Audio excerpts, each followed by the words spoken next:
আমার নতুন একটা ব্লগে তোমাদের সবাইকে ওয়েলকাম। তো আজকে সকালবেলায় ঘুম থেকে উঠে ছাদে চলে এসেছি জামা কাপড় ছেড়ে। ছাদটার অবস্থা দেখো, কালকে বৃষ্টি হয়েছে, জল জমে রয়েছে, পাতা পড়ে একাকার অবস্থা। আর কী বলবো বলো তো, ঝাড় দিলেও না সেই আবার পাতা পড়ে, যেহেতু পাশে কদম গাছ আছে, একটু ওয়েদারটা ঠিক না হলে ঝাড় দিতে পারবো না। আর ছাদে আসার মেন কারণ হলো আমাদের আম গাছ থেকে আমি একটা আমসরা পারবো, বা আমের পল্লব তোমরা যে যা বলো, কারণ আজকে বৃহস্পতিবার পুজো দিতে লাগবে। তারপর নেমে একটু আলোই ফুটেছে, এই জায়গাগুলো মুছে টুছে নিয়েছি ঠাকুর ঘরের সামনে। ঠাকুর এবার দেখো জামা কাপড়ে একেবারে ঘর একসার হয়ে রয়েছে আমার। শান্তনু আর মেয়ে ঘুমাচ্ছে, আর বাইরেটা দেখো এখনও কুয়াশা কুয়াশা কমেনি। তো ওরা ঘুমাচ্ছে, ওদের আমি এখনও ডাকিনি কারণ এখনও টাইম হয়নি, ওই যে মেয়ে ওঠা ভাব।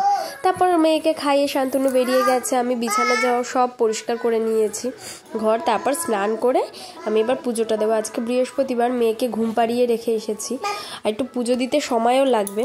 আর বৃহস্পতিবারে পুজো দিতে কিন্তু খুব ভালো লাগে, যদিও এখন সেইভাবে আর পারি না, কারণ এখন খুব টাইম কম হাতে, মানে খুব কম টাইমের মধ্যে কাজ করতে হয়।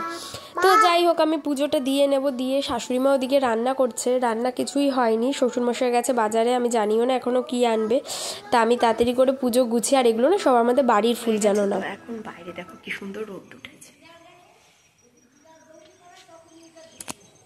পুজোটা কমপ্লিট করে নিচে চলে আসলাম, এসে দেখি মেয়ে ঘুমাচ্ছে ভালো মেয়ের মতো। ঘুমালেই আমার কাজ হয়, না ঘুমালে কোনো কাজ হয় না। আর এদিকে এই যে শাশুড়িমা রান্না করছে বললাম, তারপর মেয়েও উঠে গেছিলো, তা মানে বেশিক্ষণ আর ঘুমায়নি। তারপর ওকে স্নান করাবার জন্য তেল ঠেল মাখিয়ে নিয়েছি, এই যে বাথটবে বসিয়ে দিয়েছি।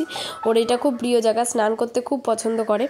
তারপরে এবার এটা সন্ধেবেলা, এইটা না বিছানা চাদরটা না স্যাঁতস্যাঁতে লাগছিল, তাই তুলে ফেলাম। আর আমি যখন ভয়েস ওভার দিই তখন পাশে তোমরা মেয়ের গলা পাবে, একটু মানিয়ে নিও, কারণ ছোট বাচ্চা তো, ওকে কোথায় রেখে আমি ভিডিওটা ভয়েস ওভার দেবো বলো।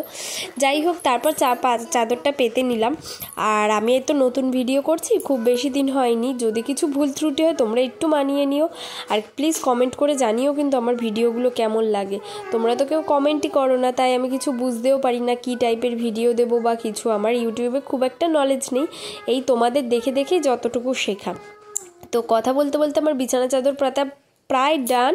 তো এই যে পুরো খাটটা, তা কেমন লাগলো জানিও তোমরা।